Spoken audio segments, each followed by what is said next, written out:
so I'm going to show you my solution for dealing with these nippled connectors.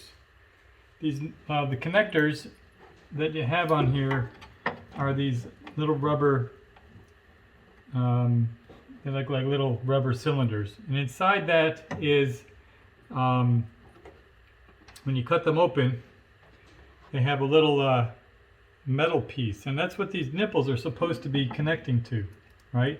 They go in like that and they go click, right? There's a little clickety-click noise that they make when they hit the bottom. There's a little bump right there, and that's supposed to engage this groove.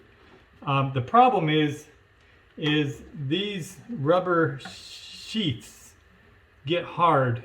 These are recycled from the previous, some of them are anyway, they're recycled from the previous wiring harness. And as such, this rubber has gotten hard and it prevents these springs from having room to expand to allow the nipple to get in there.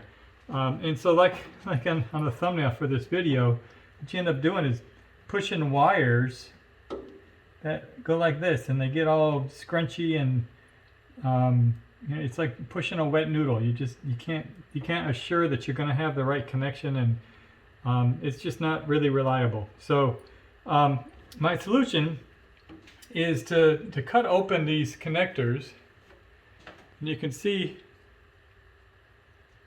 you can just slice them open like this, and they come right out. And you pull the little metal piece out, right? And all we're going to do is we're going to replace this rubber piece. We're going to put a piece of heat shrink on it, and that'll come up with a good solution. So I got a couple of them here that I've exposed, and we'll walk through doing one of them with a heat shrink, and then you'll see how they all go.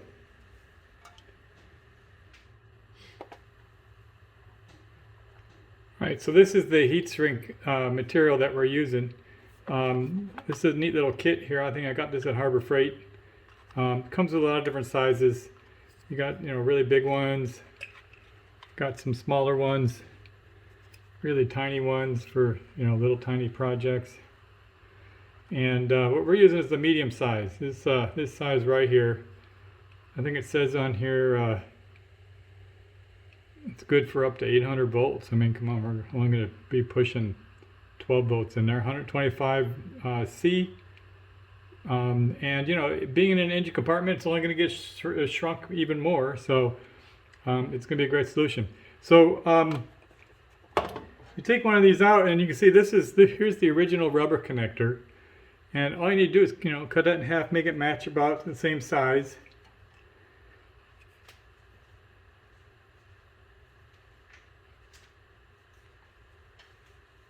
Here, I'm just going to cut these in half.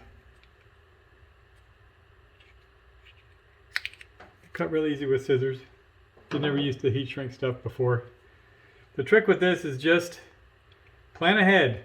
If you're going to put this together, just make sure that you put it on first, and make sure that it will fit where you're putting it. So like this one right here has been a little bit expanded, so I'm going to shrink it down a little bit with my hands. I'm just going to squeeze it. There we go, it goes right over, not a problem. We're going to push this all the way down, and then I'm going to take and make sure that I match my green and purple with green and purple. That's green and purple, okay.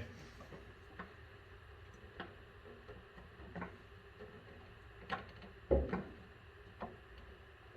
right, another thing that you get an advantage on with this is you can see exactly how far it goes, and if it seems a little difficult, in this case it's not that difficult, but you can put a pair of needle nose pliers in at the center and just pull it through, and you get it. You can feel it engage and make a clicking noise.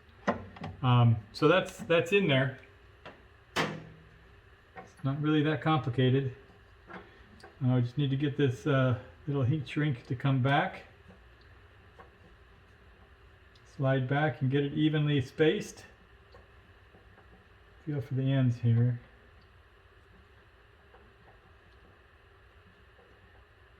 That feels pretty good. And then get the heat gun on there. Let's get the heat gun.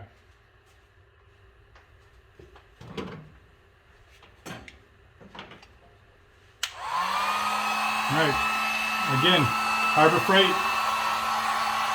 I got it on the low speed. I don't want to melt everything. I just want to get this hot enough to shrink. Alright, let's see if I can get a good camera angle here. There you go, shrinky dink.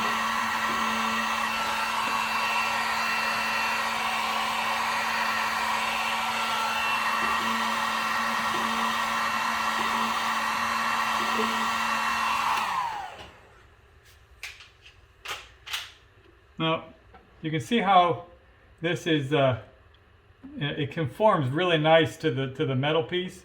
But the other thing that it does that's different than you know, the standard, here's the rubber one, here's standard one, is, I mean, I wouldn't call it waterproof, but it is, it's a tighter fit along the backside, so it's gonna protect that connection a lot better than the standard connection. So I'm gonna go ahead and do the rest of these, and we'll set them up, and then that's it. So just a quick little review.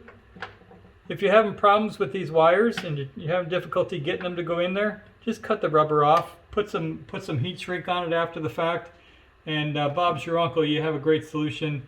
Don't spend your time getting exhausted pushing a wet noodle into a hole there. So hopefully that's a good solution for you. That's all I have for you this week. Have a good one, and we'll see you next time.